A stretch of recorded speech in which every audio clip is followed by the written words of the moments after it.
Ang gusto lamang namin ay muling balik ang ngiti sa labi ng aming ina. Ito namang ina namin, kasi teacher siya, malakas naman ang loob. Para bang katulad siya ni Atty. Frank Chavez, talagang pumupunta doon sa mga eskwelahan. Nilapitan niya yung director ng pinakamagaling na private school sa San Pablo. Yung pare, kinausap niya.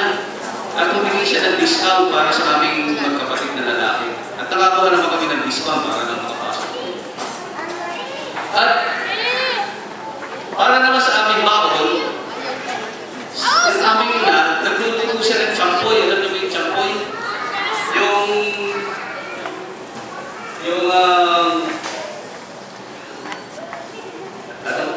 Tamarin, yung ano nga tamarin to? Sampalo. Bumibili siya ng sampalo sa palengke, tapos nilalagyan ng maraming asukal. Tapos para kami may workshop sa bahay. Papalutin namin ganyan na pagbibili.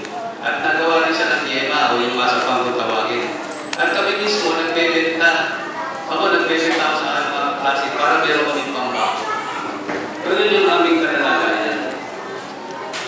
At yung aming ina ay napakahigpit kasi teacher, sobrang higpit. Nung araw, baka inabutan niyo ba maraming comics. Si inay, talaga sinusugod yung paparenta. Talaga sa kanto, sinusugod. Binabaliwag yung mga comics. Bawal daw magparenta ng comics. Para ngayon